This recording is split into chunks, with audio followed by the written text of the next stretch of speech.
स्वागत है आप सभी लोगों का हमारे YouTube channel star GS hub में। हम लोग अपने इस चैनल के माध्यम से जिस विषय पे बातचीत कर रहे हैं ये विषय था फिजिक्स। फिजिक्स से रिलेटेड मैंने आपको एक यांत्रिकी से रिलेटेड मुद्दों पे बातचीत किया था। एक पहलू पे मैंने बातचीत कर चुका है। उसी यांत्रिकी टॉपिक को मैं आगे बढ़ाते हुए आज के जिस बिंदु पे बातचीत करेंगे वो बिंदु है बल यानी कि फोर्स। आज हम लोगों की बातचीत बल फोर्स से रिलेटेड होने वाली है। अगर आप हमारे चैनल से नए जुड़े होंगे तो आपसे मेरा गुजारिश होगा कि चैनल को सब्सक्राइब करते चलिएगा, बेल आइकन को जरूर दबाइएगा और वीडियो को लाइक शेयर करना तो बिल्कुल मत भूलिएगा, क्योंकि आप ही लोगों के साथ और सहयोग से मैं अपनी निरंतरता को जारी रख पाता हूं। इसलिए मैं आशा करता हूं कि आप लोग मेरा साथ और सहयोग देंगे और हम आप लोगों के लिए आपके भावी प्रतियोगी परीक्षाओं के लिए अपनी निरंतरता को जारी रखूंगा, जो आपके प्रतियोगी परीक्षाओं के लिए काफी लाभदायक साबित होगा। तो हम लोग चलते हैं आप आज जिस मुद्दे पे बातचीत करने, वो मुद्दा है बल, यानी कि आज हम लोगों की बातचीत होने वाली है फोर्स से रिलेटेड उन समस्त मुद्दों पे करते हैं हम लोग बातचीत। तो बल क्या है? जनरली बल को समझने के लिए दो लाइन परिभाषा समझिए। वैसे परिभाषा तो पूछने वाला है नहीं, फिर भी इसको हम लोग समझते हैं। बल क्या है? बल को समझने के लिए हम लोग ये कह सकते हैं कि बल जो है बल वह धक्का या खिंचाव है। बल वह धक्का या खिंचाव है जो किसी वस्तु पर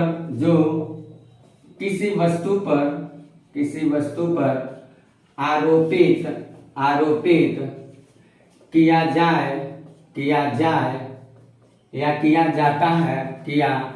जाता है तो वह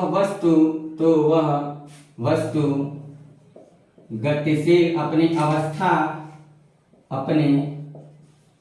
अवस्था को परिवर्तन करती है। अपनी अवस्था को परिवर्तन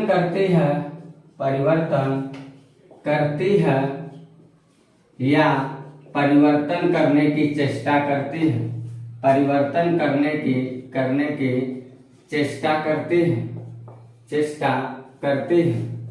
तो बल जो है, बल को समझने के लिए साधारण हम लोग यही जानेंगे, बल एक प्रकार का क्या है। किसी भी वस्तु पे अगर हम फोर्स देते हैं तो वस्तु क्या होगी? अगर स्थिर होगी तो गतिशील हो जाएगी, और अगर गतिशील कोई वस्तु चल रही है और उस पे हम बल लगाते हैं तो वस्तु रेस्ट पोजीशन में आ जाएगी। तो रेस्ट पोजीशन से हम मोशन में डाल रहे हैं या मोशन वस्तु को रेस्ट कर रहे हैं, तो रेस्ट को मोशन में करने के लिए हमने क्या किया? कोई न कोई बल दिया होगा, कोई न कोई फोर्स डाला होगा, तब वो मोशन में आया होगा। या कोई वस्तु अगर मोशन में चल रहा है तो उस पर हमने कोई फोर्स डाला होगा, कोई डिफॉर्मिंग फोर्स दिया होगा, तभी वो वस्तु मोशन से रेस्ट पोजीशन में आया होगा।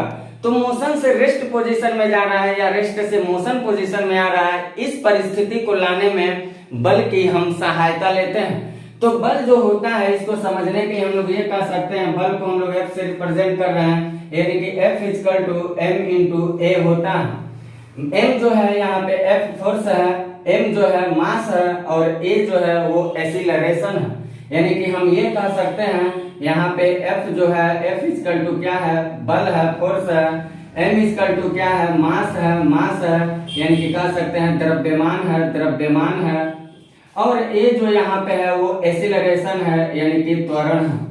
तो पहले बल तो समझ लिए, मास क्या होता है, त्वरण क्या होता है, जरा इसको समझ लेते हैं, फिर मैं उसको सॉल्व करता हूँ।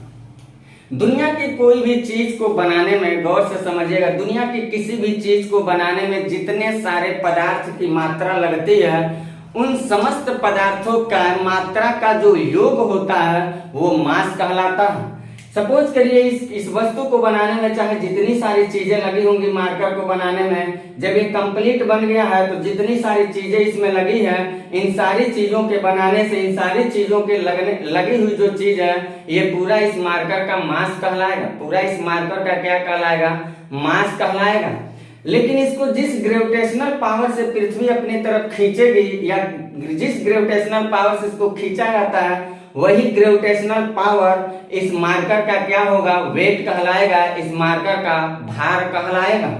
तो यहाँ हम भार नहीं बता रहे हैं, बस मास बता रहे हैं। और एसिलरेशन क्या होता है, एसिलरेशन का मतलब होता है त्वरण, यानी कि आपको मैं एसिलरेशन के बारे में बताता हूँ। Change into velocity with the respect of time is called acceleration, यानी कि किसी भी वस्तु को टाइम के रिस्पेक्ट में अगर उसकी हम वेलोसिटी को चेंजेज करते जा रहे हैं, तो जो टाइम के रिस्पेक्ट में वेलोसिटी को चेंज कर रहे हैं वही एसिलरेशन यानी कि त्वरण कहलाता है।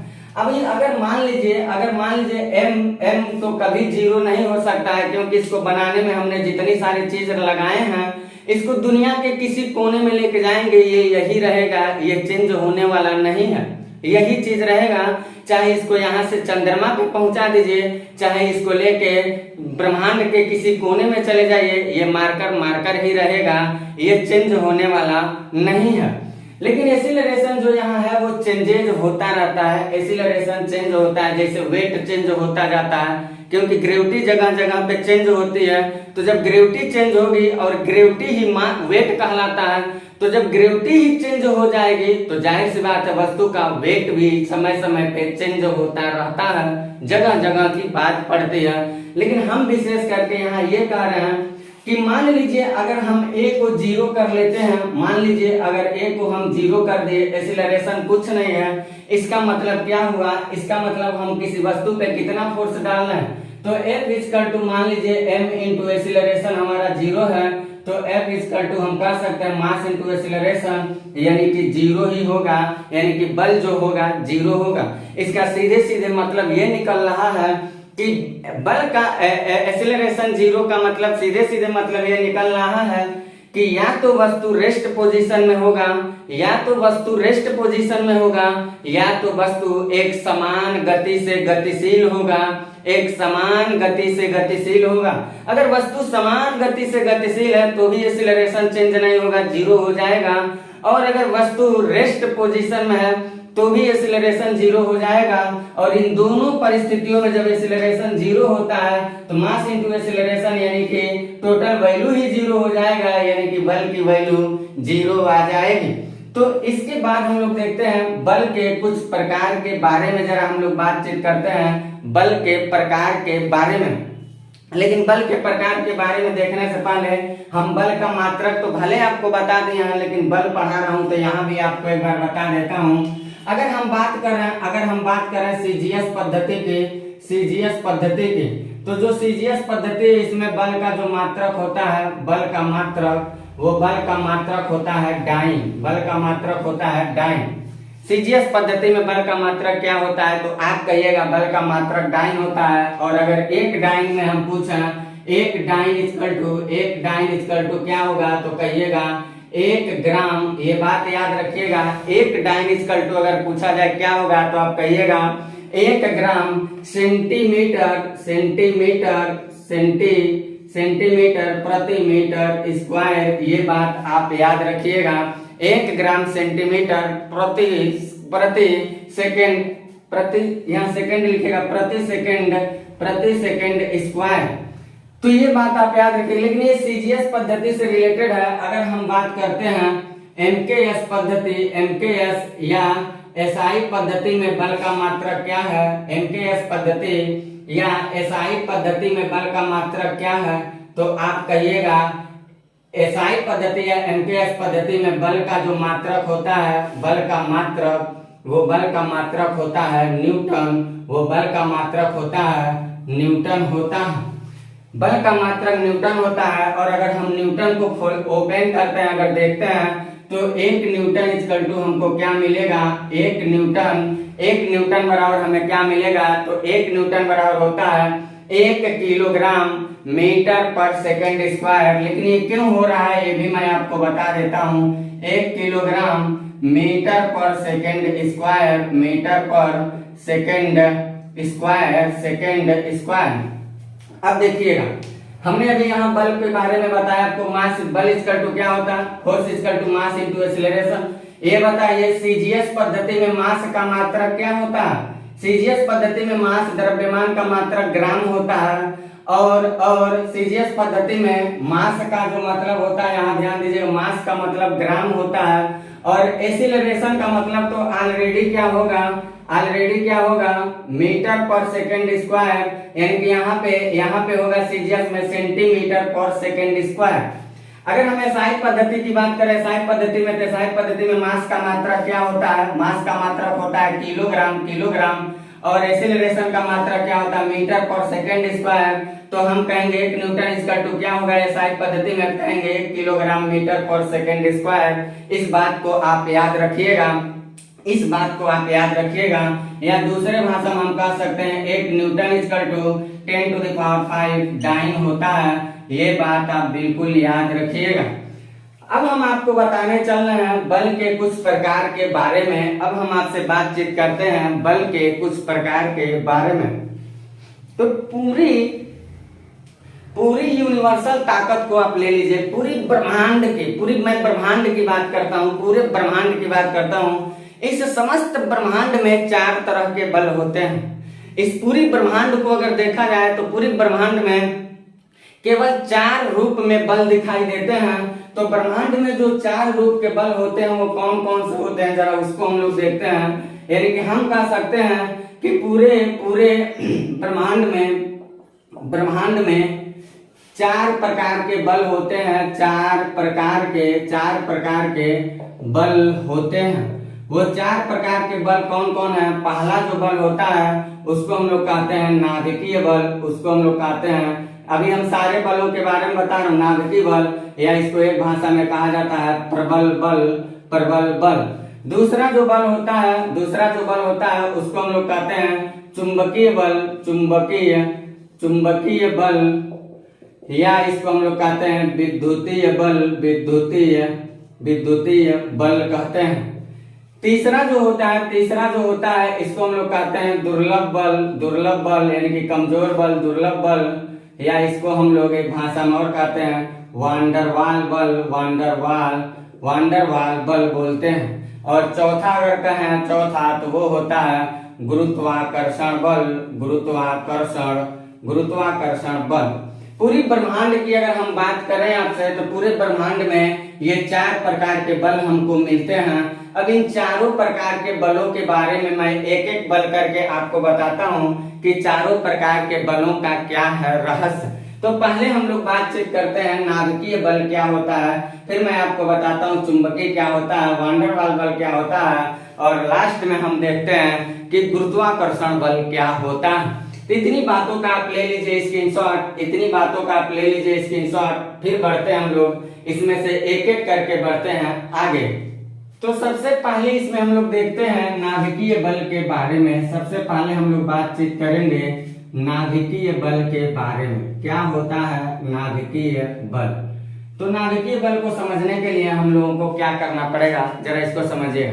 सबसे पहला बात, नाभिकीय बल से संबंधित सबसे पहला बात हम लोग ये जानेंगे कि यह बल जो है यह ब्रह्मांड का सबसे ताकतवर बल होता है। यह ब्रह्मांड का सबसे ताकतवर बल होता है, सबसे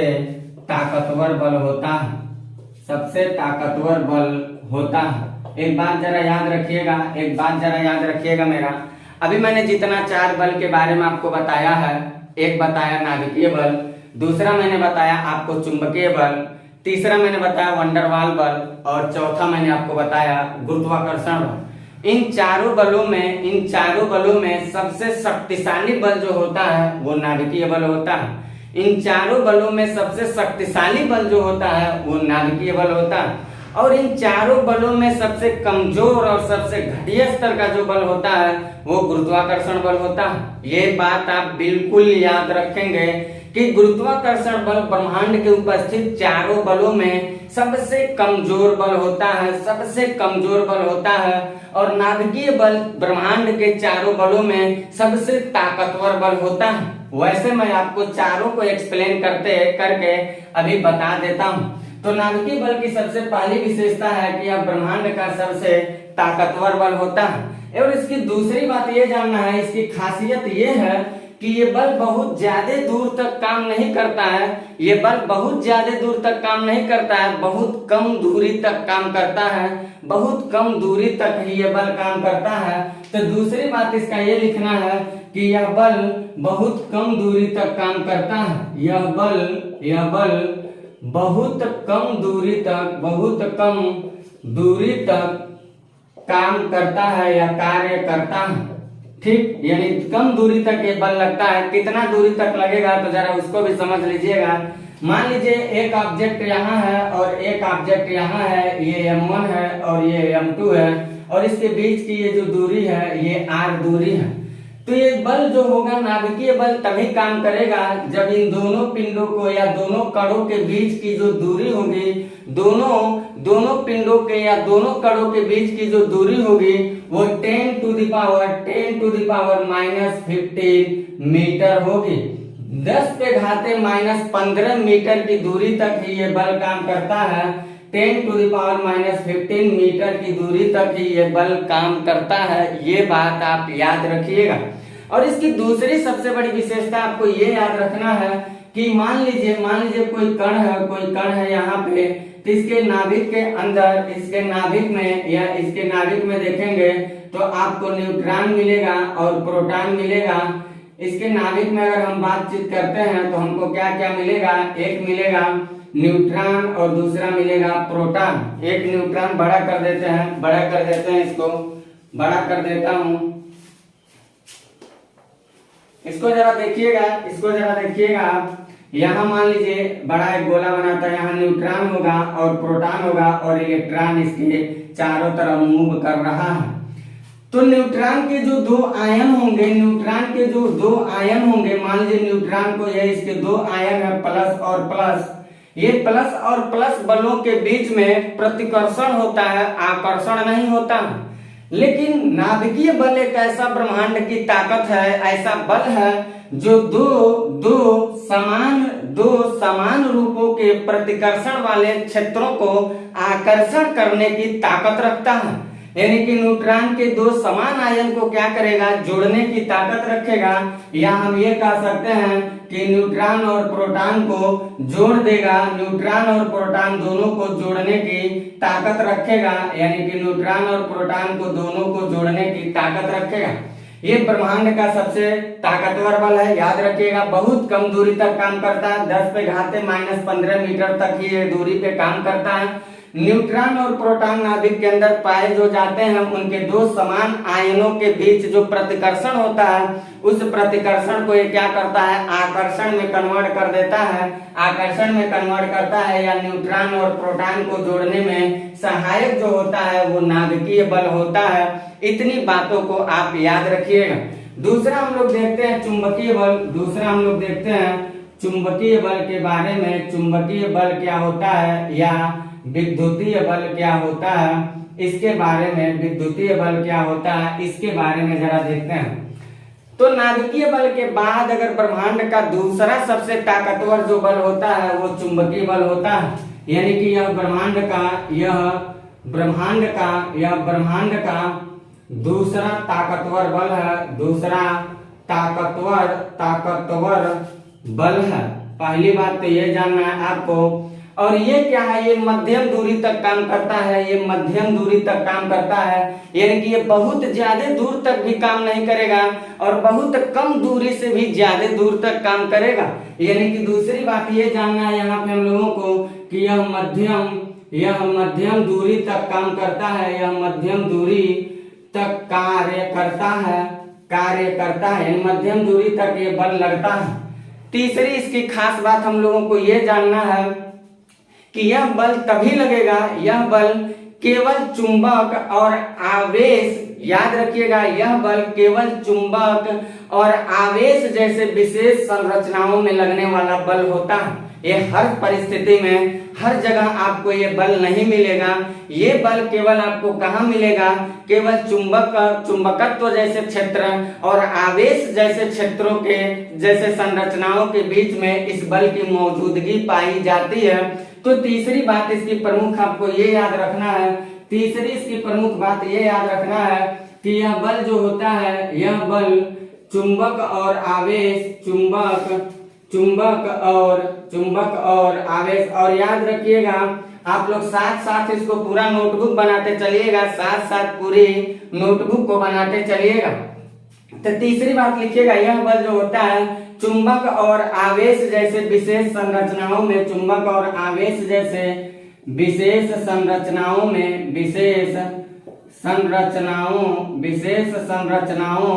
में लगता है। ये बात आप इसकी याद रखिएगा। तीसरे बल पे अगर हम बातचीत करते हैं, तो तीसरा जो हम लोगों को बल मिलता है वो बल है तीसरा, वो है वांडरवाल बल, या कह सकते हैं दुर्लभ बल। तो ये क्या होता है जरा इसको हम लोग समझ लेते हैं। ब्रह्मांड का तीसरा सबसे ताकतवर बल अगर कोई पूछेगा, ब्रह्मांड का तीसरा ताकतवर बल अगर कोई पूछेगा, तीसरा ताकतवर बल होता है लिखिएगा। पहली बात तो आपको ये याद रखना है, और दूसरी बात ये याद रखना है कि जो चारों बल हम लोग पढ़ रहे हैं, एक नाभिकीय बल, एक चुंबकीय बल, एक वांडरवाल बल और एक गुरुत्वाकर्षण बल, इन चारों बलों में सबसे कम दूरी तक लगने वाला जो बल होता है वो वांडरवाल बल होता है। ये बहुत ही कम दूरी तक लगेगा, यानी कह सकते हैं बहुत कम दूरी, तो यहाँ मैंने लिखा है, लेकिन इससे भी कम दूरी तक ये काम करता है। तो लिख सकते हैं कि चारों बलों में सबसे कम दूरी तक ये काम करता है। तो यह लिखिएगा, यह सबसे कम दूरी तक काम करता है, सबसे कम दूरी तक कार्य करता है। फिर तीसरी इसकी खासियत हम लोगों को इस बल का ये जानना है, जो इस बल की तीसरी खासियत है ये जानना है कि यह बल जो होगा वो प्रबल बल को अगर छोड़ दिया जाए तो सारे दुर्बल बलों की श्रेणी में ये बल आता है। और इस वांडरवाल बल में जितने सारे अतिरिक्त बल आते हैं वो सारे बल इसी में समाहित होते हैं। जैसे हम लोग पढ़ते हैं कोहेसिव फोर्स, एडेसिव फोर्स पढ़ते हैं, सहसंजक बल पढ़ते हैं, आसंजक बल पढ़ते हैं, सेंट्रीपिटल फोर्स, सेंट्रीफ्यूगल फोर्स पढ़ते हैं, यानी कि अपकेंद्रीय बल, अभिकेंद्रीय बल पढ़ते हैं, या फ्रिक्शन पढ़ते हैं, घर्षण बल पढ़ते हैं। ये सारे बल हम आपको बताएंगे, ये सारे बल हम आपको पढ़ाएंगे, जड़त्व आघूर्ण बताएंगे, आपको घूर्णन बताएंगे, ये सारे मुद्दों पे हम बातचीत करेंगे। लेकिन ये सारे बल जो होते हैं, ये सारे बल वांडरवाल बल में आते हैं। तो वांडरवाल बल से ही रिलेटेड मैं बता देता, लेकिन यहाँ क्लास थोड़ा वो हो जाएगा, बोरिंग जैसा हो जाएगा, इसलिए यहाँ बस इतनी बातों को आप जानिए। और मैं जब अन्य बल पढ़ाने आऊंगा आपको ठीक इसके बाद वाली क्लास में, तो उसमें मैं आपको सहसंजक बल बताऊंगा, आसंजक बल बताऊंगा, सेंट्रीपिटल फोर्स यानी कि अभिकेंद्रीय बल बताऊंगा, इसके बाद हम आपको घर्षण बल बताऊंगा। तो ये जितने सारे बलों पे हम आपसे बातचीत करेंगे वो सारे बल याद रखिएगा वांडरवाल बल के ही अंतर्गत समाहित किए जाते हैं, वांडरवाल बल के ही अंतर्गत समाहित किए जाते हैं। वायुमंडल को अगर बांध कर कोई बल रखा है, आपसे पूछा कौन सा बल है जो हमारे एटमॉस्फेयर को बांध के रखा है, तो सरल भाषा में कहिएगा वो वांडरवाल बल है। इतनी बातों को आप याद रखिएगा। चौथा हम बल देखने चल रहे हैं, वो बल है गुरुत्वाकर्षण बल। मेरा मेन इंटेंशन यही पढ़ाना था, लेकिन जोड़ते हुए हम आपको यहाँ तक लेके आए हैं, अब हम लोग देखते हैं गुरुत्वाकर्षण बल के बारे में, जहां से सवाल अधिकाधिक पूछे जाते हैं। तो उन सारे मुद्दों पे करते हैं हम लोग बातचीत, क्या है इससे रिलेटेड। तो गुरुत्वाकर्षण बल को समझने के लिए हम लोगों को क्या करना पड़ेगा? गुरुत्वाकर्षण बल को समझने के लिए सबसे पहला बात ये जाना जाएगा कि यह ब्रह्मांड का सबसे कमजोर बल है। पहली बात तो ये जानिएगा, ब्रह्मांड का सबसे कमजोर बल कोई पूछेगा कौन है, तो कहिएगा गुरुत्वाकर्षण बल है। ब्रह्मांड का सबसे ताकतवर बल कौन है? तो कहिएगा नाभिकीय बल है, कहिएगा नाभिकीय बल है। लेकिन ब्रह्मांड का वो कौन सा बल है जो एकदम सबसे कम दूरी तक काम करता है? तो कहिएगा वांडरवाल बल है। और कोई कहेगा ब्रह्मांड का वो कौन सा बल है जो सबसे ज्यादा दूरी तक काम करता है? तो कहिएगा वो गुरुत्वाकर्षण बल है, वो गुरुत्वाकर्षण बल है, ग्रेविटेशनल फोर्स है। तो दूसरी इसकी खासियत लिखा जाएगा कि यह अत्यंत दूरी तक कार्य करता है, अत्यंत दूरी तक कार्य करता है। ये इसकी दूसरी खासियत आपको जानना है। तीसरी खासियत ये जानना है, अगर यह बल अधिक दूरी तक लगता है, अधिक मात्रा में लगने लगा, अगर मान लीजिए यह बल जो होता है, एक बात और जान लीजिएगा, यह अत्यंत दूरी तक तो लगता है, लेकिन हमने अभी बताया यह सबसे कमजोर बल है। अगर ये बल सबसे प्रबल बल हो जाए, सबसे प्रबल बल हो जाए, तो मेरी एक बात याद रखिएगा, ये दो पिंडों के बीच लगने वाला बल होता है, दो पिंडों के बीच लगने वाला बल होता है। अगर मान लीजिए M1 है, M2 है, तो यहाँ पे जो बल लग रहा है, जो इस r दूरी पे बल लगता है, इसको हम लोग G कांस्टेंट कहते हैं। अभी इसके बारे में मैं आपको बता भी रहा हूँ।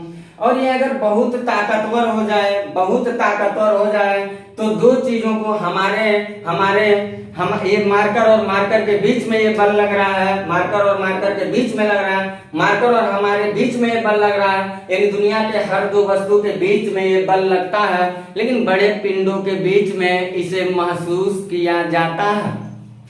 अगर ये बल बहुत ज्यादा मात्रा में लगने लगा, तो ज्यादा मात्रा में लगेगा तो ये दो चीजों को अट्रैक्ट करेगा और दो पिंडों को खींच के लाके आपस में मिलाने की ताकत रखेगा। अगर दो व्यक्ति खड़ा होकर बात कर रहे हैं, तो दोनों व्यक्तियों के बीच में लगने वाला जो बल होता है वो G कांस्टेंट होता है। अगर वो G कांस्टेंट को हम बहुत ज्यादा कर देते हैं, तो दो व्यक्ति न चाहते हुए भी आपस में चिपक जाएंगे, दो व्यक्ति न चाहते हुए भी आपस में क्या होंगे? चिपक जाएंगे। तो मान लीजिए ब्रह्मांड में अगर ये बहुत ताकतवर बल काम करने लगेगा, तो ब्रह्मांड के सारे पिंडों को क्या करेगा? आपस में जोड़ देगा और जोड़ के पुनः सिंगुलैरिटी का निर्माण कर देगा। और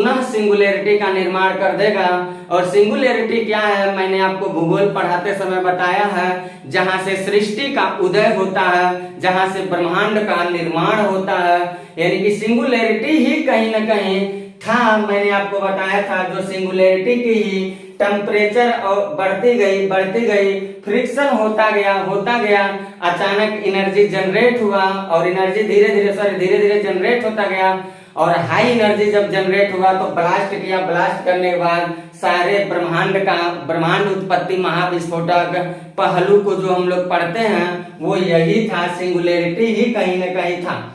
आप भूगोल की मेरा पहले लेक्चर को निकालिएगा जहां मैं बताया हूं महाविस्फोटक सिद्धांत, वहां आप अच्छे से समझ सकते हैं। तो ये बात याद रखिएगा। तीसरी बात इसमें जो हम लोगों को जानना है, अगर यदि यह बल प्रबल हो जाए तो पुनः ब्रह्मांड सिंगुलैरिटी का रूप ले लेगा, सिंगुलैरिटी का रूप धारण कर लेगा, यानी कि सब आदमी फिर जाके एक पॉइंट पे चिपक जाएंगे, सब आदमी पुनः जाकर के एक पॉइंट पे चिपक जाएंगे। इसी के बारे में न्यूटन साहब आते हैं और न्यूटन साहब जी इसके बारे में बताते हैं। तो न्यूटन साहब जी इसके बारे में क्या कहते हैं, जरा उसको हम लोग देखते हैं कि न्यूटन महोदय जी क्या कहते हैं। इतनी बातों को ले लीजिए, अभी गुरुत्वाकर्षण का कंप्लीट नहीं हुआ है, इसी को मैं बताने चल रहा हूँ। तब तक इतनी बातों का आप ले लीजिए स्क्रीनशॉट। मैं गुरुत्वाकर्षण को और भी ओपन करके आपको बताता हूँ। न्यूटन साहब के अनुसार गुरुत्वाकर्षण बल को कैसे परिभाषित किया जाता है, जरा इसको देखा जाएगा।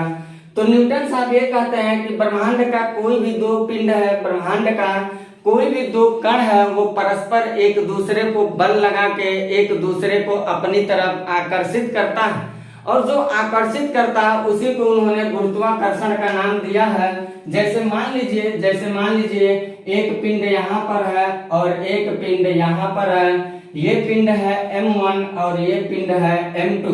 ये पिंड है m2 और इसके बीच की जो दूरी है वो है r, वो बीच की जो दूरी है वो है r। तो न्यूटन साहब के अनुसार ये कहा जा रहा है, न्यूटन साहब के गुरुत्वाकर्षण बल के अनुसार ये कहा जा रहा है कि ये दोनों जो पिंड है m1 जो है वो m2 को अपने तरफ अट्रैक्ट कर रहा है और m2 जो है वो m1 को अपने तरफ अट्रैक्ट कर रही है।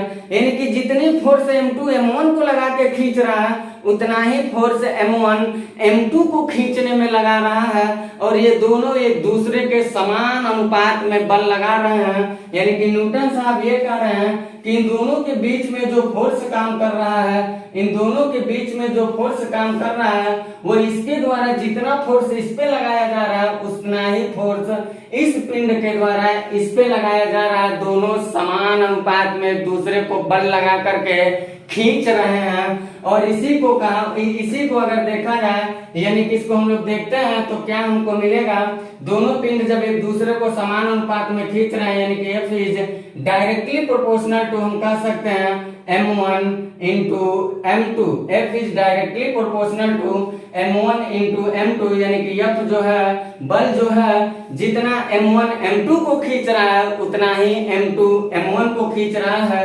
F is directly proportional to m1 into m2। और न्यूटन साहब ये कह रहे हैं कि इसके बीच की जो दूरी है वो दोनों के यूनिवर्सली प्रोपोर्शनल टू है यानी कि व्युत्क्रमानुपाती है। यानी कि हम ये कह सकते हैं कि F is inversely proportional to 1/r²। अगर हम इसको कहते हैं समीकरण नंबर 1 है और इसको अगर हम कहते हैं समीकरण नंबर 2 है, तो इन दोनों समीकरण को हम सॉल्व करेंगे तो हमको क्या मिलेगा, हमको फाइनली यही मिलेगा कि F is directly proportional to m1 into m2 और यहाँ का r² आप ऐसे लिख दीजिए। यानी कि फाइनली हमें मिलेगा F is directly proportional to m1 into m2/r²। लेकिन इसको और अगर सॉल्व करते हैं, न्यूटन साहब के बल के पास अगर हम चलते हैं तो न्यूटन साहब के बल के पास अगर हम जाएंगे तो हमको क्या मिलेगा, हमें मिलेगा F इक्वल टू ये जो डायरेक्टली प्रोपोर्शनल है, इस डायरेक्टली प्रोपोर्शनल को यहाँ कांस्टेंट G काम करने लगेगा जो न्यूटन साहब कर रहे हैं, G m1 m2/r², m1 m2/r²।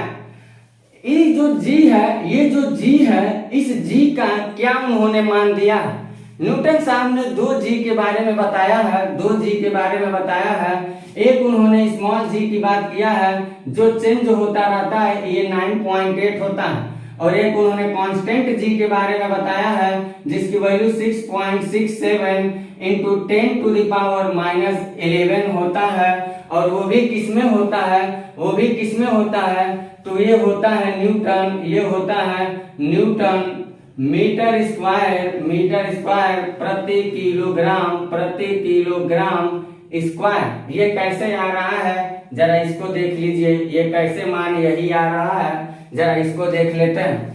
हम इसको क्या लिख सकते हैं जरा इसको देखिएगा। अगर F equal to G m1 m2/r² है तो हम इसको G का अगर निकालना है तो हम क्या कर सकते हैं, हम ये कर सकते हैं F इंटू r²/m1 m2। और F जो है G को जानना है, F जो है हमारा बल है तो बल का मात्रक क्या होता है, न्यूटन होता है। r² है तो r का मात्रक यानी कि दूरी का मात्रक क्या होता है, मीटर होता है, तो मीटर का स्क्वायर हो जाएगा। और बटे है तो यहाँ बटे लगा दीजिए। यहाँ मास है m1 m2 तो मास का मात्रक हमको क्या लिखना है, यहाँ किलोग्राम हो जाएगा। और m1 m2 है तो किलोग्राम स्क्वायर कर दीजिए। यानी कि न्यूटन साहब का कांस्टेंट G जो है वो 6.67 इंटू 10⁻11 न्यूटन मीटर स्क्वायर प्रति किलोग्राम स्क्वायर उन्होंने बताया है, जो बहुत ही कम बल काम करता है। अगर ये बल बहुत ज्यादा हो जाता है तो निसंदेह इसके ज्यादा होने से क्या होगा, इसके ज्यादा होने से ब्रह्मांड के दो पिंड आसानी से आपस में चिपक जाएंगे और पूरी सृष्टि जो होगी पुनः एक सिंगुलैरिटी का निर्माण कर लेगी। पूरी सृष्टि एक सिंगुलरिटी का निर्माण कर लेगी। इसके बाद हम लोग चलते हैं देखने के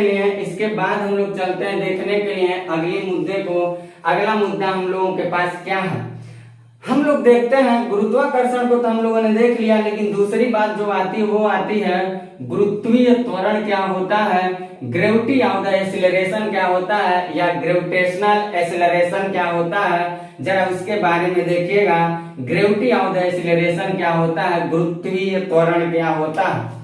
तो यहाँ मान लीजिए पृथ्वी है, यहाँ मान लीजिए आप पृथ्वी है, यहाँ पे पृथ्वी है, और यहाँ पे मान लीजिए ये इसका इन्वायरमेंटल एरिया है, इसका ग्रेविटेशनल एरिया है, ये इन्वायरमेंटल एरिया है, ये ग्रेविटेशनल एरिया लगभग 36,000 किलोमीटर की ऊंचाई पे। और यहाँ मान लीजिए सूर्य बैठा है, यहाँ सूर्य है, और ये सपोज करिए निर्वात है। हम बात कर रहे हैं पृथ्वी के एटमॉस्फेयर में, पृथ्वी के एटमॉस्फेयर से अगर यहाँ के ग्रेविटेशनल से कोई एक पिंड है, ये पिंड अगर गिर रहा है तो एक बात बताइए त्वरण क्या होता, त्वरण एक्सीलरेशन क्या होता, पहले इसको समझ लीजिएगा। मैंने बताया अभी आपको, change into velocity with the respect of time is called acceleration, यानी कि टाइम के रिस्पेक्ट में, समय के रिस्पेक्ट में अगर वेलोसिटी में चेंजेज हो रहा है, यानी कि वेग परिवर्तन हो रहा है, तो जो वेग परिवर्तन हो रहा है समय के रिस्पेक्ट में, वही समय के रिस्पेक्ट में वेग परिवर्तन का दर त्वरण कहलाता है। यानी कि गाड़ी लेके अगर हम चल रहे हैं 10 किलोमीटर पर घंटा के स्पीड से, फिर 12 किलोमीटर की है, 15 किलोमीटर पर घंटा की है, 7 किलोमीटर पर घंटा कर दे, तो जो हमारे वेलोसिटी में चेंजेज आ रहा है, जो मैं एक्सीलरेटर अपना घटा बढ़ा रहा हूं, वही एक्सीलरेशन कहलाता। तो गुरुत्वीय एक्सीलरेशन क्या होगा, gravitational of the acceleration of the gravity क्या होगा, यानी कि ग्रेविटेशनल एक्सीलरेशन क्या होता है समझिएगा। अगर पृथ्वी की तरफ कोई वस्तु गिर रहा है, तो गिरेगा जब वो, तो अपने हर समय पर वो अपने वेग में क्या करेगा, परिवर्तन करेगा, और वो गिरेगा तो अपने वेग में परिवर्तन करेगा, यानी जितना ही आएगा नीचे की तरफ उतना ही उसकी वेग तेज होती जाएगी, और वेग परिवर्तन का जो दर हो रहा है इस गुरुत्वाकर्षण, पृथ्वी के गुरुत्वाकर्षण के कारण जो इसके वस्तु में वेग परिवर्तन का दर हो रहा है, जो बढ़ता जा रहा है, जैसे गिर रहा वैसे बढ़ता जा रहा, वही वेग परिवर्तन का दर, गुरुत्वाकर्षण के कारण वेग परिवर्तन का दर जो होता है वो गुरुत्वीय त्वरण कहलाता है। यानी कि पृथ्वी की ओर गिरती हुई किसी वस्तु के वेग में प्रति सेकंड में होने वाला परिवर्तन गुरुत्वीय त्वरण कहलाता। और ये परिवर्तन हमेशा वृद्धि की ओर देखी जाती है, इसीलिए आप कल्पना करिए जब कोई वस्तु ऊपर से नीचे की तरफ गिरती है तो टूट के बिखर जाती है। क्यों टूट के बिखर जाती है? क्योंकि उस वस्तु को पृथ्वी खींचता है, उस वस्तु को पृथ्वी अपनी ग्रेविटेशनल से खींच रहा है। ये अलग बात है, न्यूटन के थर्ड लॉ के अनुसार कहा जाए तो वस्तु भी पृथ्वी को अपनी ओर खींचता है, लेकिन वस्तु का मास पृथ्वी के मास से बहुत कम होता है, इसलिए खुद खींचा जाता है। और जब खिंचाता है तो पृथ्वी की तरफ जब आता है तो हर सेकंड में वो वस्तु अपनी वेग को बढ़ाता जाता है और धरातल तक आते आते उस वस्तु का वेग बढ़ जाता है। परिणाम स्वरूप धरातल से टकराने के बाद उस वस्तु के अंदर इतनी क्षमता नहीं होती है कि अर्थ के द्वारा रिएक्शन किए गए फोर्स को झेल पावे, इसलिए वो वस्तु टूट के बिखर जाता है। आदमी ऊपर से गिरता है तो देखिएगा हड्डी वगैरह उसका सब टूट के बिखर जाते हैं। इसका सीधा सा मतलब यही है कि वो वस्तु जितनी गति से चल रहा था वो अपने गति से ऊपर से पृथ्वी के गुरुत्वाकर्षण के कारण जब गिर रहा था तो हर सेकंड में उस वस्तु के वेग में जो वृद्धि होती जा रही है वो वृद्धि पृथ्वी के सतह तक आते आते इतनी ज्यादा बढ़ जाती है कि पृथ्वी से टकराने के बाद शरीर की हड्डियां पृथ्वी से टकराने के बाद पृथ्वी द्वारा लगाए गए बल को झेलने की ताकत नहीं रखती हैं, इसीलिए हड्डियां टूट के बिखर जाती हैं। तो गुरुत्वीय त्वरण में हम लोगों को और भी बातें देखना है। ये तो हम बताए आपको गुरुत्वीय त्वरण क्या होता है, और ये जो गुरुत्वीय त्वरण होता है इसको हम गुरुत्वाकर्षण जो है ये इसको हम लोग जी से रिप्रेजेंट करते हैं, और जी एम ई बटे आर स्क्वायर होता है, जी एम ई बटे आर ई स्क्वायर होता है। यहाँ जो जी है वो कांस्टेंट है, जो मैंने यहाँ आपको बताया है, यहाँ मैंने आपको बताया है, जो कहाँ लिखा मैंने यहाँ पे लिखा है। और ये एमई जो है ये वस्तु की मास है, यानी कि द्रव्यमान है, ये द्रव्यमान है। और ये गुरुत्वाकर्षण जिसकी वैल्यू 9.8 होती है। और ये आर ई स्क्वायर जो लिखा हुआ है पृथ्वी की त्रिज्या होती है। ये पृथ्वी की क्या होती है तो कहिएगा पृथ्वी की ये त्रिज्या होती है। और पृथ्वी की त्रिज्या कितनी होती है तो ये भी बात आप याद रखिएगा, 6.64 गुणे 10 पे घाते 6 होता है। 6.64 गुणे 10 पे घाते 6 होता है। तो ये पृथ्वी की यहाँ त्रिज्या है। अब आपको क्या करना है, इसी ग्रेविटी से हम लोगों को क्या करना है, पृथ्वी की ग्रेविटेशनल पावर को जानना है पृथ्वी के, यानी कि दोनों क्या है, दोनों यूनिवर्सली प्रोपोर्शनल में है। यानी कि अगर जी बढ़ रहा है तो आर घटेगा, और आर अगर बढ़ रहा है तो जी बढ़ेगा। तो हम यहाँ देखिएगा, अगर जी की वैल्यू बढ़ रही है तो पृथ्वी की जो त्रिज्या होगी वो क्या होगी, घटेगी। और अगर पृथ्वी की त्रिज्या बढ़ रही है, अगर पृथ्वी की त्रिज्या बढ़ रही है तो जो जी की वैल्यू होगा वो क्या होगा, वो घट जाएगा। इसी के हिसाब से जरा हम लोग देखते हैं। मान लीजिए ये पृथ्वी है, ये पृथ्वी है, और इस पृथ्वी का ये क्या है, ये सेंटर है, ये सेंटर है, केंद्र है, पृथ्वी का ये केंद्र है। आप इतना जानते हैं कि पृथ्वी जो है वो ध्रुवों पे क्या है, चपटी है। तो यहाँ पे थोड़ा चपटा बना लीजिएगा, ध्रुवों पे थोड़ा क्या है, चपटी है। तो यहाँ पे थोड़ा चपटा बना लीजिएगा, चपटा कर लीजिएगा, चपटी बना प्रूफ करना हमें, चपटी है। तो यहाँ जो त्रिज्या होगा, यहाँ का जो आर होगा और यहाँ का जो आर होगा, ये आर जो होगा वो कम होगा और ये आर जो होगा वो ज्यादा होगा, क्योंकि यहाँ पे आर की वैल्यू ज्यादा होती है। यहाँ चपटा होने के कारण यहाँ आर की वैल्यू, या मैं फिगर ही ऐसा बनाता हूँ, नहीं तो हो सकता है आपको समझने में कोई दिक्कत भी हो जाए, तो मैं दूसरा फिगर ही ले लेता है। यहाँ देखिएगा, मैं कुछ अंडाकार पृथ्वी को ही बनाता हूँ, कुछ अंडाकार पृथ्वी को ही बनाता हूँ। यहाँ देखते हैं हम लोग, यहाँ देखते हैं, यहाँ पृथ्वी को देखिएगा, कुछ ऐसे हम पृथ्वी को बना देते हैं, कुछ ऐसे बनाते हैं। ये ध्रुव है, ये पोल है, ये नॉर्थ पोल है, और ये याद रखिएगा ये साउथ पोल है। यहाँ पृथ्वी का केंद्र है। अब बात आप समझ पाएंगे। ये मान लीजिए ये है हमारा, ये आर है जो 0 डिग्री अक्षांश का है। ये 0 डिग्री अक्षांश यहाँ पे है, 0 डिग्री अक्षांश का है। और यहाँ की आर जो है, हम ध्रुवों की तरफ चल रहे हैं, यहाँ भी आर है। तो अभी हमने बताया यूनिवर्सली प्रोपोर्शनल टू है, यानी कि जी की वैल्यू बढ़ रही है तो आर की वैल्यू घट रही है, यानी आर की वैल्यू बढ़ रही है तो जी की वैल्यू घट रही है। अगर यहाँ आर की जो वैल्यू है, ये आर की वैल्यू कम हो रही है, इसका मतलब क्या होगा, जी की वैल्यू बढ़ेगी। इसका सीधा सीधा मतलब ये हुआ कि ध्रुवों पे हम जाएंगे, ध्रुवों पे जाएंगे तो ध्रुवों पे जी का मान हमको क्या होगा, सबसे ज्यादा मिलेगा। यानी कि ध्रुवों पे आएंगे तो यहाँ पे जी का मान सबसे ज्यादा मिलेगा, जी सबसे ज्यादा होगा, जी सबसे ज्यादा होगा। यहाँ भी हमें जी सबसे ज्यादा मिलेगा क्योंकि ये भी ध्रुव है, तो यहाँ भी जी जो होगा वो सबसे ज्यादा मिलेगा, सबसे ज्यादा मिलेगा। तो एक सवाल पूछता है जी की वैल्यू सबसे ज्यादा कहाँ होती है, तो कहिएगा ध्रुवों पे होती है। और विषुवत रेखा पे जी की वैल्यू जो होगी, यहाँ पे जो जी की वैल्यू होगी, यहाँ पे इस विषुवत रेखा पे जो जी की वैल्यू होगी ये बहुत कम होगी, यहाँ पे बहुत कम होगी, बहुत कम होगा जी का वैल्यू। क्यों कम होगा विषुवत रेखा पे, क्योंकि यहाँ पे आर जो है वो ज्यादा है, तो जी क्या होगा, कम हो जाएगा, जी जो होगा वो कम हो जाएगा।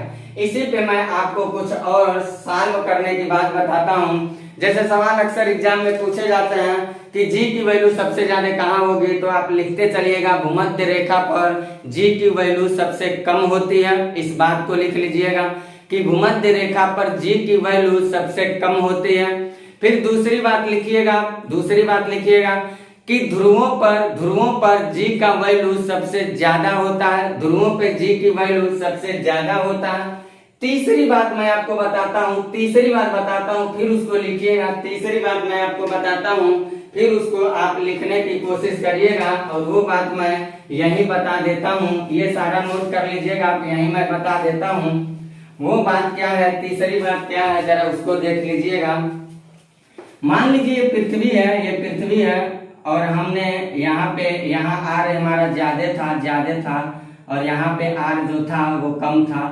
कभी कभी सवाल आता है कि अगर किसी व्यक्ति को पृथ्वी तल से ऊपर हम फेंक रहे हैं जितनी किलोमीटर, अभी इसको मैं बताऊं, पहले एक चीज और जान लीजिए। अगर मान लीजिए कभी कभी सवाल आता है कि पृथ्वी तल से हम ऊपर जाते हैं तो जी के मान में क्या परिवर्तन होगा, और पृथ्वी तल से हम नीचे आते हैं तो जी के मान में क्या परिवर्तन होगा। तो पृथ्वी तल से जब हम ऊपर जाते हैं, पृथ्वी तल से जब ऊपर जाते हैं तो आप अक्सर पढ़ते होंगे जी का मान घट जाता है, और पृथ्वी तल से जब हम नीचे आते हैं तो भी आप पढ़ते होंगे जी का मान घट जाता है। जरा देखते हैं कैसे ये हो रहा है। जब पृथ्वी तल से हम जैसे जैसे ऊपर जा रहे हैं तो आर हमारा क्या हो रहा भाई, बढ़ता हुआ चला गया। जब आर हमारा बढ़ता हुआ चला गया, आर बढ़ता हुआ चला गया, त्रिज्या अगर यहाँ यूनिवर्सली प्रोपोर्शनल टू है, त्रिज्या बढ़ता हुआ चला गया तो जी की वैल्यू क्या होगी, कम होती जाएगी। यानी यहाँ कोई वस्तु अगर रखा होगा तो यहाँ पृथ्वी का गुरुत्वाकर्षण जो होगा वो बहुत कम लगेगा, पृथ्वी का जो गुरुत्वाकर्षण होगा वो बहुत कम लगेगा। अगर हम पृथ्वी तल से कोई वस्तु को नीचे फेंक रहे हैं, यहाँ कोई वस्तु आ गया, यहाँ कोई वस्तु आ गया, तो यहाँ पर भी जी, यहाँ पर भी जी जो होगा वो कम लगेगा। लेकिन ऐसा काहे होगा, यहाँ तो आर क्या है, यहाँ पे आर हमको क्या मिल रहा है, आर तो कम है, तो यहाँ जी हमको क्या होना चाहिए, ज्यादा होना चाहिए।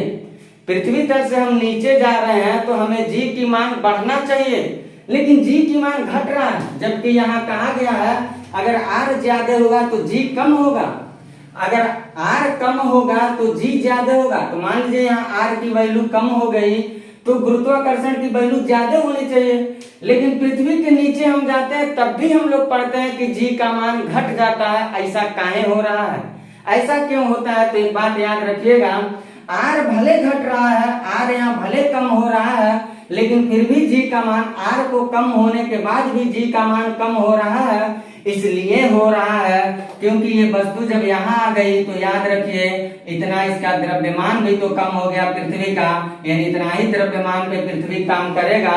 इसका सीधा सीधा मतलब हो गया जब द्रव्यमान घट गया तो ग्रेविटेशनल पावर कम होगा, तो ग्रेविटेशनल पावर कम होगा। यानी कि ये बात प्रूफ हो गया कि पृथ्वी तल से अगर हम ऊपर जाएंगे तो भी जी का मान घटेगा, और पृथ्वी तल से अगर नीचे जाएंगे तो भी जी का मान घटेगा। इतनी बात को आप याद रखिएगा। तो आपको यहाँ से क्या क्या नोट करना है, नोट कर लीजिएगा आप। सबसे पहली बात ये नोट करिएगा कि भूमध्य रेखा पर जी का मान सबसे कम होता है। दूसरी बात नोट करिएगा कि ध्रुवों पर जी का मान सबसे ज्यादा होता है। तीसरी बात लिखिएगा पृथ्वी के ऊंचाई पे जाने पे जी का मान कम होता है क्योंकि आर कम हो जाता है। और चौथी बात लिखिएगा कि पृथ्वी सतह से अगर हम नीचे की तरफ जाते हैं तो भी जी का मान कम हो जाता है। यहाँ आर तो कम होता है फिर भी कम जी का मान हो जाता है, वो इसलिए क्योंकि पृथ्वी की द्रव्यमान भी कम हो, एरिया भी कम हो जाता है, मास भी यहाँ कम हो जाता है, इसलिए जी का मान कम हो जाता। अब मेरे सवाल का आप जवाब देंगे, अब मेरे सवाल का आप जवाब देंगे, जवाब दीजिएगा आप। पहली बात इसको मैं इरेज करता हूँ और कुछ आपको मैं सवाल देता, उन सवालों को आप लिखते रहिएगा। इसको अपनी भाषा में इसको चाहे तो आप लिख सकते हैं। मैं इधर आता हूँ थोड़ा मुद्दों पे, आपसे कुछ करता हूँ सवालों से बातचीत, आपसे मैं करता हूँ कुछ सवालों से बातचीत। तो इसमें हम लोगों को सबसे पहले ये देखना है, इसमें हम लोगों को ये देखना है कि मान लीजिए पृथ्वी से ऊपर जा रहे हैं तो भी जी की मान घट रही है, पृथ्वी से नीचे आ रहे हैं तो भी जी की मान घट रही है। लेकिन एक सवाल अगर ये पूछ जाए कि पृथ्वी से ऊपर जाने में और पृथ्वी से नीचे आने में दोनों जगह जी घट रहा है, ये तो मैंने प्रूव किया, लेकिन दोनों में सबसे ज्यादा जी की मान कहाँ कम होगी? अगर ये सवाल पूछा जाता है तो कहिएगा ऊंचाई के साथ जी का मान कम हो जाएगा, लेकिन गहराई के साथ जी का मान इसके अपेक्षा तो ज्यादा होगा। कम तो यहाँ भी जी का मान कम तो यहाँ भी होगा, लेकिन इसके अपेक्षा यहाँ इसके अपेक्षा यहाँ ज्यादा रहेगा, जी की वैल्यू यहाँ ज्यादा रहेगी, यानी यहाँ सबसे कम होगा। अगर दोनों में कम हो रहा है तो यहाँ सबसे कम होगा, और यहाँ थोड़ा उससे कम ही कम होगा, मतलब उससे ज्यादा वैल्यू रखेगा, उससे ज्यादा वैल्यू रखेगा। ये बात आप याद रखिएगा, ये बात आप याद रखिएगा। मान लीजिए इसी पे मैं आपको एक सवाल देता हूँ, एक एनालिसिस हम लोग करते हैं। मान लीजिए कोई व्यक्ति है, एक व्यक्ति है, और उस व्यक्ति को मैंने क्या किया, पृथ्वी से 500 किलोमीटर की ऊंचाई पे फेंक दिया। यहाँ मैं लिख दे रहा हूँ, पृथ्वी से क्या किया मैंने, पृथ्वी से 500 किलोमीटर की ऊंचाई पे फेंका है, 500 किलोमीटर की ऊंचाई पर फेंका है। और फिर उस व्यक्ति को पृथ्वी से 500 किलोमीटर की गहराई पे फेंका है, गहराई पर फेंका है। तो ये बताइए दोनों में सबसे ज्यादा जी की वैल्यू कहाँ होगा? अगर मान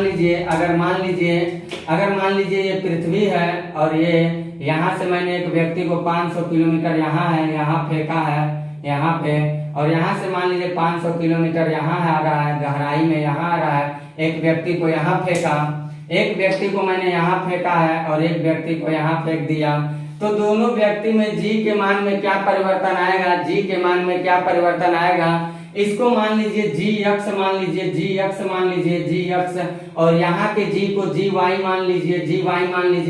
तो G X is greater than G Y, या G Y is greater than G X, या G X is equal than G Y, या इनमें से कुछ कहा नहीं जा सकता है। इन चारों ऑप्शनों में या ये कहिए कोई परिवर्तन नहीं होगा। इन चार ऑप्शन में बताइए क्या होगा? पहला ऑप्शन लीजिएगा कि जी एक्स इज ग्रेटर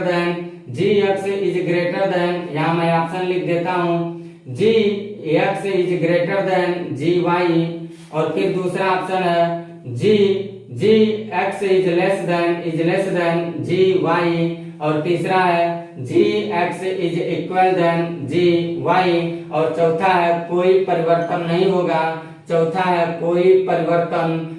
होगा, नहीं होगा। ये बात आप हमें बता दीजिए कमेंट करके कि चारों में कौन सा ऑप्शन सही होगा। अगर आप हमारी बात को अच्छे से समझ पाए होंगे तो जी की वैल्यू कहाँ सबसे ज्यादा रहेगी दोनों के अपेक्षा। तो अभी मैंने बताया है कि जितना ही ऊंचाई के साथ जाएंगे उतना ही कम यहाँ रहेगा।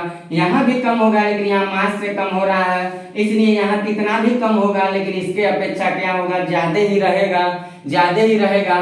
तो जब दोनों वस्तु को 500 किलोमीटर की ऊंचाई पे फेंका गया है तो जी एक्स की वैल्यू कम ही रहेगा जी वाई से, यानी कह सकते हैं G X is less than G Y. इस बात को आप बिल्कुल याद रखिएगा, इतनी बात को आप बिल्कुल याद रखिएगा। कभी कभी एक सवाल पूछा जाता है, कभी भूगोल मैंने पढ़ाते समय आपको एक बात बताया था, कि उल्का पिंड कभी गिरते हैं धरातल पे, मान लीजिए उल्का पिंड अगर गिर रहा है, इसमें से मैं ये जो नया लिखा हूँ इसको आप लिखते चलिए। मैं इरेज करता हूँ थोड़ी बातों को, मैं इधर से इरेज करता हूँ थोड़ी बातों को, इधर से ही थोड़ी इरेज कर देता हूँ मैं बातों को। उसके बाद हम लोग देखते हैं कुछ और मुद्दों को। तो मान लीजिए यहाँ पृथ्वी है, ये है पृथ्वी, और ये इसका एनवायरमेंटल एरिया है, ये है एनवायरमेंटल एरिया 36,000 किलोमीटर। और ये मान लीजिए इसका वायुमंडल एरिया है लगभग 2900 किलोमीटर।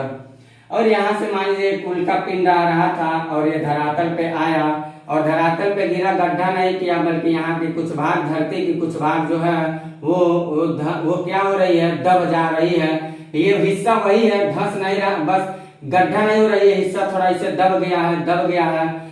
अब यहाँ बताइए, यहाँ पे अगर हम किसी वस्तु को यहाँ पे जी का आकलन कर रहे हैं, तो जो पहले की अवस्था थी उसके अपेक्षा यहाँ जी की मान में बढ़ोतरी होगा कि जी की मान में घटोतरी होगा? जरा इस बात को फटाफट कमेंट करके हमें जरूर बताइएगा कि इस ऐसी सिचुएशन में जी की वैल्यू पे क्या प्रभाव पड़ेगा। मैं आपको ऑप्शन दे देता हूँ कि जी जो होगा पहले की अपेक्षा जी जो होगा वो बढ़ेगा, फिर पहले की अपेक्षा जी जो होगा वो घटेगा।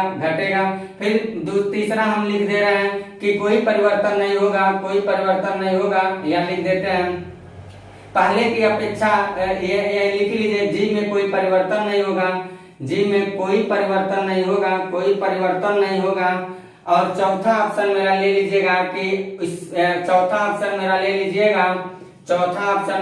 लीजिएगा कि कुछ भी इसके बारे में कहा नहीं जा सकता।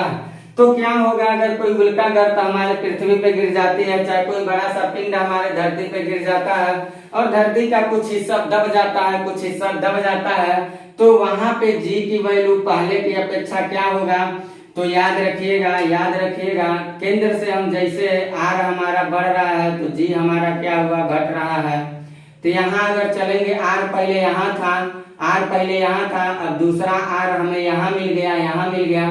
तो इस आर की अपेक्षा ये आर क्या है, कम है। इस आर की अपेक्षा ये वाली आर जो त्रिज्या, इसकी अपेक्षा इसकी वैल्यू कम है। जब कम है तो क्या होगा, इसकी वैल्यू क्या होगी, बढ़ेगी। इसकी वैल्यू क्या होगी, यहाँ पे जी की वैल्यू बढ़ेगी। इसका सीधा मतलब ये हुआ कि अगर पृथ्वी तल से पृथ्वी पर किसी वस्तु को हम गिराते हैं तो वो गिरेगा, तो पृथ्वी तल अगर दब जाता है तो जो पहले उसकी जी की वैल्यू थी उस पहले की अपेक्षा बाद में जो दबे हुए जी की वैल्यू यहाँ ज्यादा हो जाएगा। इसके अपेक्षा क्यों ज्यादा होगा, क्योंकि इस आर के अपेक्षा ए आर क्या है, ये त्रिज्या क्या है, कम है। और जितना ही आर कम होगा, मास में कोई चेंजेस नहीं आ रहा है।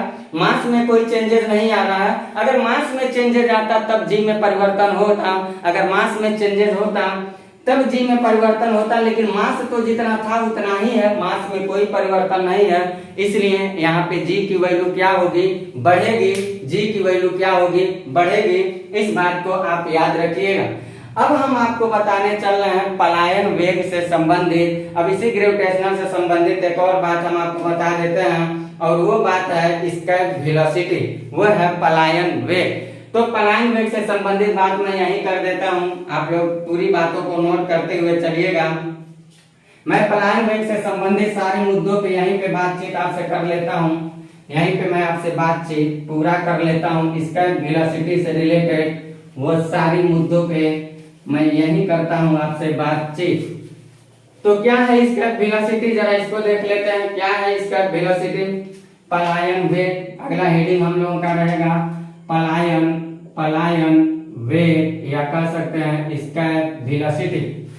तो पलायन वेग क्या होता है, जरा गौर करिएगा, समझना है। यहाँ बातों को समझते चलेगा। पृथ्वी है, यहाँ पृथ्वी है, ये पृथ्वी का क्या है तो कहिएगा वायुमंडलीय एरिया है, लगभग 2900 किलोमीटर की ऊंचाई। और वायुमंडलीय मतलब ज्यादा विस्तार है, क्षोभमंडल, समताप मध्य, आयन, बहिर्मंडल, यहाँ पे ज्यादा विस्तार है। मेरा कहने का मतलब है वायुमंडल तो लगभग 36,000 तक मिलता है। और ये है पृथ्वी का ग्रेविटेशनल एरिया जो है लगभग 36,000 किलोमीटर ऊंचाई तक। इतनी बात आप समझें। इसका वेलोसिटी क्या है, पृथ्वी की जो यहाँ गुरुत्वाकर्षण है, पृथ्वी का जो गुरुत्वाकर्षण है, पृथ्वी का गुरुत्वाकर्षण जो है वो कहां तक काम करता है, वो 36,000 किलोमीटर की ऊंचाई तक काम करता है। यानी यहां से किसी वस्तु को पाएगी तो पृथ्वी क्या करेगी, अपनी तरफ खींच लेगी। यहां से किसी वस्तु को पाएगी तो खींच लेगी, लेकिन इसके बाद अगर पाएगी तो पृथ्वी खींचने की ताकत पृथ्वी की क्या हो गई, समाप्त हो जाएगी। ठीक, तो पलायन वेग क्या होता है, वह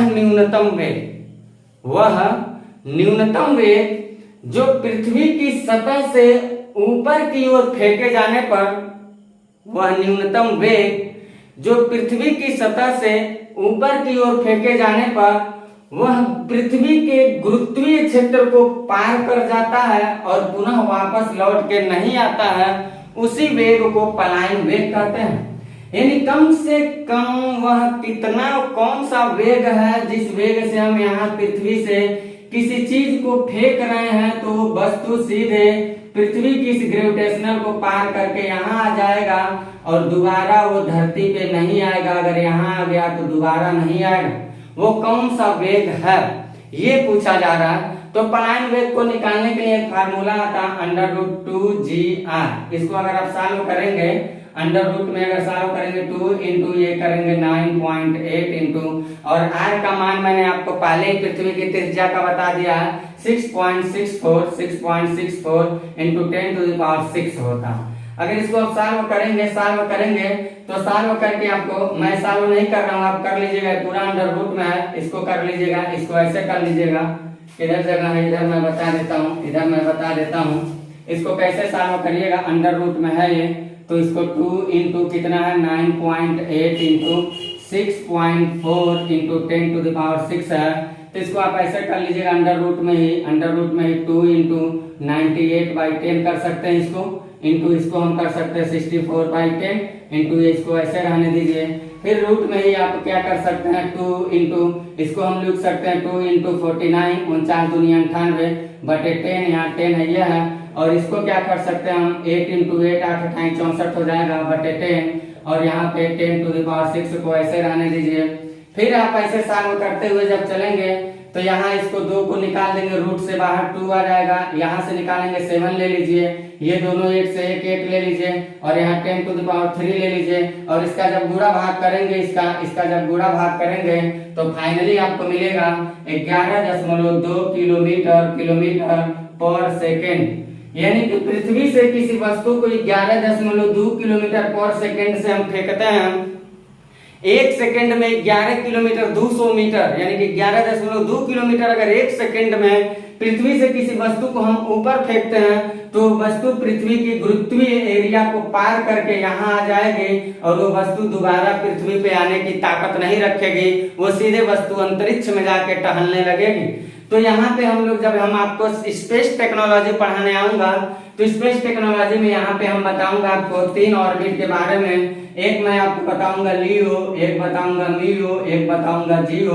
लो अर्थ ऑर्बिट क्या होता है, मिडिल अर्थ ऑर्बिट क्या होता है, जियो सिंक्रोनस या जियो स्टेशनरी अर्थ ऑर्बिट क्या होता है, इन सारे मुद्दों में बातचीत करूंगा। अभी फिलहाल में आप ये जानिएगा कि पृथ्वी का जो पलायन वेग है वो 11.2 किलोमीटर है।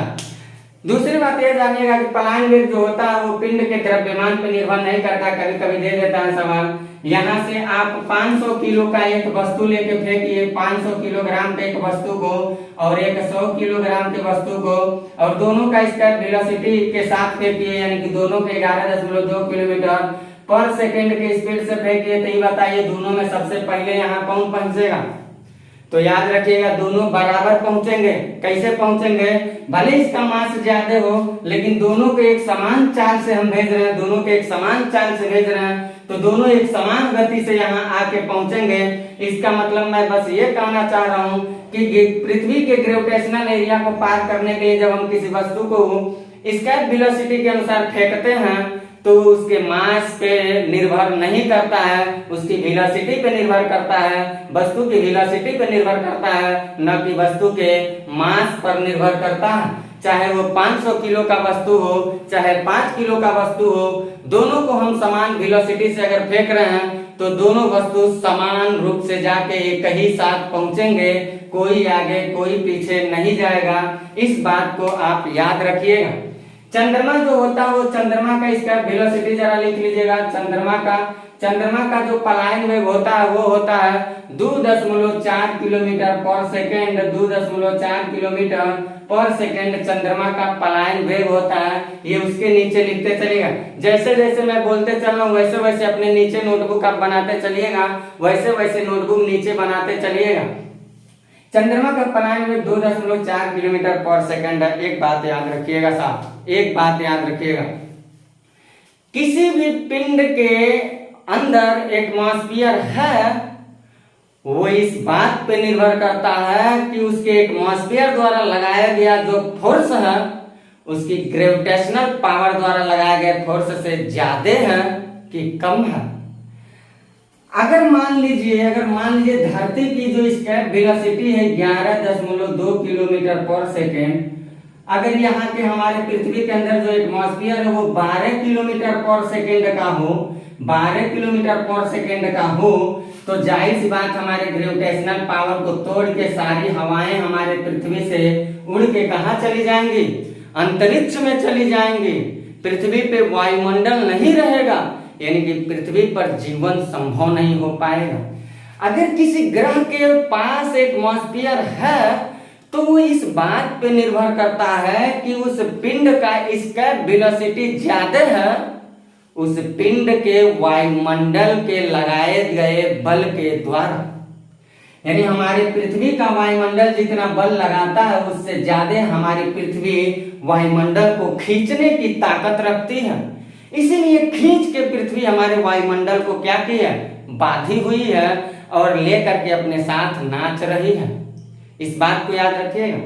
चंद्रमा की बात अगर करें हम चंद्रमा की बात करें तो चंद्रमा जो है, इस चंद्रमा का पास वायुमंडल नहीं है। इसका मतलब ये नहीं, चंद्रमा के पास भी वायुमंडल था लेकिन आज नहीं है, क्योंकि इसका स्क्वायर वेलोसिटी जो है वो 2.4 है और इसके एटमॉस्फेयर के जो हवा है वो 2.4 किलोमीटर पर सेकेंड से ज्यादा यहाँ बल लगाते हैं और बल लगा करके सारे चंद्रमा के जो हवा है वो उड़ करके कहाँ चले गए हैं, अंतरिक्ष में चले गए हैं।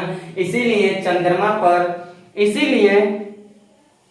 चंद्रमा पर वायुमंडल का अभाव पाया जाता है। इसीलिए चंद्रमा पर वायुमंडल का अभाव पाया जाता है। इस बात को भी नोट करते चलिएगा। तो क्या क्या इसका वेलोसिटी आपको नोट करना है। पलायन वेग के बारे में, पलायन वेग पृथ्वी का क्या होता है, तो वह न्यूनतम वेग जहां से पृथ्वी से किसी वस्तु को फेंका जाता है तो पृथ्वी के गुरुत्वीय क्षेत्र को पार कर जाए। दूसरी बात क्या लिखना कि पृथ्वी की स्क्वायर वेलोसिटी जो होती है 11.2 किलोमीटर पर सेकेंड होती है। तीसरी बात क्या लिखना कि पलायन वेग पिंड के द्रव्यमान पर निर्भर नहीं करता है बल्कि उसके वेलोसिटी पर निर्भर करता है। चौथी बात क्या लिखना है कि चंद्रमा का जो पलायन वेग होता है वो 2.4 किलोमीटर होता है।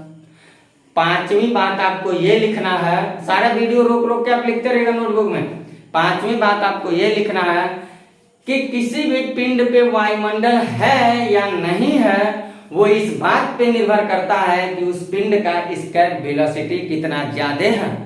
अगर पिंड का स्क्वायर वेलोसिटी ज्यादा होगा उसके वायुमंडल के द्वारा लगाए गए बल से तो उस पिंड पे वायुमंडल होगा, और अगर उस पिंड का स्क्वायर वेलोसिटी कम होगा उसके वायुमंडल के लगाए गए बल से तो उसका वायुमंडल उड़ उड़ के कहां चला जाएगा, अंतरिक्ष में चला जाएगा। पिंड पे वायुमंडल नहीं होगा, पिंड पर वायुमंडल नहीं होगा। इस बात को आप याद रखिएगा। और सूर्य का स्क्वायर वेलोसिटी अगर लिखना होगा तो लिख लीजिएगा। सूर्य का स्क्वायर वेलोसिटी जो होता है वो 42 किलोमीटर पर सेकेंड होता है, इसको भी लिख लीजिएगा। इतनी सारी बातों को आप याद रखिएगा। कोई भी ग्रह या उपग्रह जो होता है, किसी भी ग्रह या उपग्रह के वायुमंडल की अनुपस्थिति या उपस्थिति इस बात पर निर्भर करता है कि वह ग्रह या उपग्रह का स्क्वायर वेलोसिटी कितना ज्यादा है। ठीक, ये बात आप बिल्कुल याद रखिएगा। उपग्रह प्रक्षेपण केंद्र के बारे में अगर बात किया जाए, गुरुत्वाकर्षण हम लोग जब पढ़ रहे हैं तो देखिएगा कोई भी उपग्रह प्रक्षेपण केंद्र 0 डिग्री अक्षांश रेखा के 0 डिग्री अक्षांश रेखा, अगर यहाँ मान लीजिए 23.5 डिग्री कर्क रेखा है, यहाँ 23.5 डिग्री मकर रेखा है दक्षिणी में, तो इस 0 डिग्री के ही आसपास थोड़ी दूरी पे, कहीं 0 डिग्री के ही आसपास थोड़ी कुछ दूरी पे ज्यादातर प्रक्षेपण उपग्रह प्रक्षेपण केंद्र बनाया जाता है जहाँ से सैटेलाइट को लॉन्च किया जाता है। वो इसलिए बनाया जाता है क्योंकि यहाँ पे जी जो होता है वो बहुत कम होता है, तो उस वस्तु को ऊपर जाने में बहुत ज्यादा पृथ्वी बल लगा के खींचेगी नहीं, तो वस्तु आसानी से ऊपर की तरफ भागता हुआ चला जाएगा। इसीलिए उपग्रह प्रक्षेपण केंद्र जो होते हैं ज्यादातर वो भूमध्य रेखा के आसपास बनाए जाते हैं। भारत का ही अगर देख लिया जाए उपग्रह प्रक्षेपण केंद्र आंध्र प्रदेश के श्रीहरिकोटा स्थित जो बनाया गया है सतीश धवन अंतरिक्ष केंद्र, वो हमारे भूमध्य रेखा के बहुत आसपास में ही है। भूमध्य रेखा अगर भारत को देखा जाए, नीचे वाला हिस्सा आप देखेंगे ये वाला, तो भूमध्य रेखा यही हिंद महासागर इसी के बाद से गुजर रहा है और उपग्रह प्रक्षेपण केंद्र हमारा यही है, तो बहुत पास है। इसलिए बनाया जाता है कि आसानी से उसको ऊपर फेंका जा सके और पृथ्वी का जीव बहुत ज्यादा उसको खींचे ना। अगर खींचेगा बहुत ज्यादा तो उपग्रह को बहुत ज्यादा हमको ईंधन देना पड़ेगा और बहुत ज्यादा ईंधन दे के हमें भेजना पड़ेगा, और अगर कम जी लगेगा तो उपग्रह में कम ईंधन में आसानी से वो चला जाएगा। इतनी बातों को आप याद रखिए। बाकी क्लास थोड़ा लंबा हो गया, बाकी बलों के साथ मैं सोचा आज ही कवर कर दूंगा सारे बल, लेकिन नहीं हो पाया। यहाँ तक की बात को आप कवर करिए। अगली क्लास में बल से रिलेटेड अभी और है, जैसे हम लोग पढ़ेंगे बल आघूर्ण क्या होता है, जड़त्व आघूर्ण क्या होता है, अभिकेंद्री बल क्या होते हैं, अपकेंद्री बल क्या होते हैं, ससंजक बल क्या होते हैं, असंजक बल क्या होते हैं, घर्षण बल क्या होते हैं। ऐसे सारे मुद्दों पे मैं आपसे करता हूँ बातचीत अगली क्लास में। और आप अगर हमारे क्लास से नए जुड़े होंगे तो आपसे मेरा गुजारिश होगा कि आप हमारे चैनल को सब्सक्राइब करते चलिएगा, बेल आइकन को तो जरूर दबाइएगा और वीडियो को लाइक शेयर करना तो एकदम मत भूलिएगा, क्योंकि आप ही लोगों के साथ और सहयोग पे मैं पूरी अपने निरंतर प्रयास को जारी करता चल रहा हूँ। तो मैं आशा करता हूँ कि आप लोग मेरा साथ और सहयोग देंगे और हम आप लोगों के लिए और बेहतर से बेहतर करने का पूरा प्रयास जारी रखूंगा। तो मिलता हूँ मैं अपनी अगली क्लास में, तब तक के लिए लेता हूँ आपसे इजाजत। Bye, best of luck.